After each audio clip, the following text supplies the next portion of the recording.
وإياك نستعين اهدنا الصراط المستقيم صراط الذين أنعمت عليهم غير المغضوب عليهم ولا الضالين.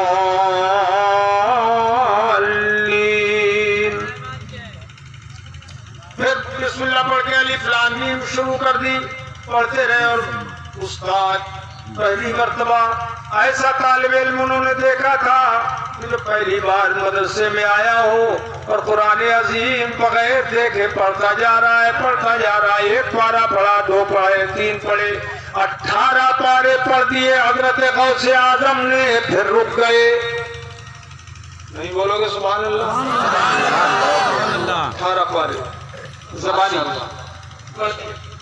استاد نے کہا بیٹا عبد القادر اور پڑھو. فرمایا مجھے اتنے ہی یاد ہیں.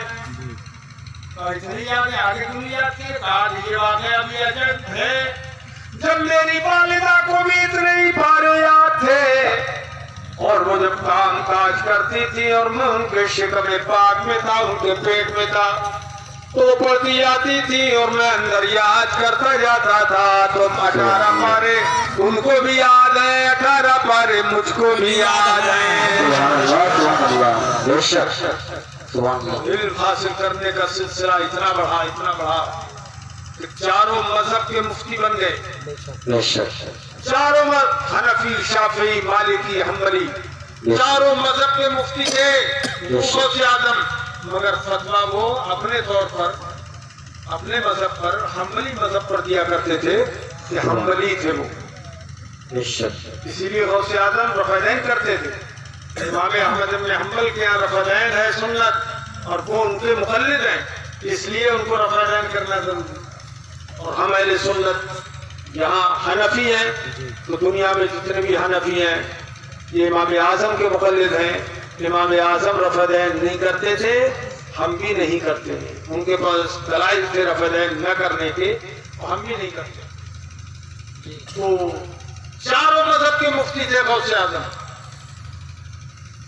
اور اتنا علم حاصل کیا. شروع میں تو چند طلبہ ہوتے تھے اس مدرسے میں جس میں میں تقریر کر کے آیا ہوں. چند طلبہ ہوتے تھے، لیکن طلبہ کی تعداد بڑھتی گئی یہاں تک بڑھ گئی کہ ان کی ایک ایک مجلس میں 70 ہزار لوگ ہوتے تھے. غوث اعظم خطبہ دیتے تھے، 70 ہزار لوگ، پورا میدان بھر جائے گا.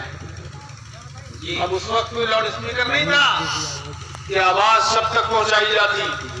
تو غوث اعظم کی زبان میں چونکہ اللہ کی قدرت کام کر رہی تھی، اس لیے جو قریب والا سنتا تھا دور والا بھی برابر آواز. سبحان اللہ، ماشاءاللہ. شان غوث اعظم کی میرے عزیزوں وہ خود فرماتے ہیں درست العلم حتی صرت قطبہ، میں نے علم حاصل کیا یہاں تک کہ میں قطب ہو گیا. ایک بار بات یاد رکھیے آپ کہ جاہل کو اللہ ولی نہیں بناتا. حضور امام شافعی رضی اللہ تعالیٰ عنہ نے ارشاد فرمایا متخذ اللہ ولیا جاہلا، اللہ نے کسی جاہل کو اپنا ولی نہیں بنایا. سبحان اللہ. یہ جو میاں لوگ ہوتے ہیں نا، میاں لوگ جاہل بغیر پڑھے لکھے جو مرضی آتی ہے بولتے ہیں، نماز پڑھے نہ پڑھے. بڑے جاہل پیر آج کل گھوم رہے ہیں، ان کے ہاتھ پہ بیعت ہونا جائز نہیں ہے کہ غیر عالم ولی ہو ہی نہیں سکتا. اس لیے جب انسانوں میں کوئی جاہل کو پڑھا لکھا آدمی دوست نہیں بناتا تو اللہ پاک کسی جاہل کو اپنا دوست کیسے بنائے گا؟ یہ پڑھو، اپنی اولاد کو پڑھاؤ، سب بچوں کو پڑھاؤ لکھاؤ، اور قرآن کا علم دو، شریعت کا علم ان کو دیجیے. اللہ پاک توفیق دے. بچیوں کو بھی پڑھائیے. اب تو لڑکیوں کے مدرسے کھل گئے، لڑکیاں بھی عالمہ بن رہی ہیں. اور ہمارے پاس بہت بڑا دارالعلوم ہے، جامعۃ البنات برکات فاطمہ اس کا نام ہے. 1 ایکڑ زمین میں اس کی بلڈنگ ہے لڑکیوں والے مدرسے کی تقریباً.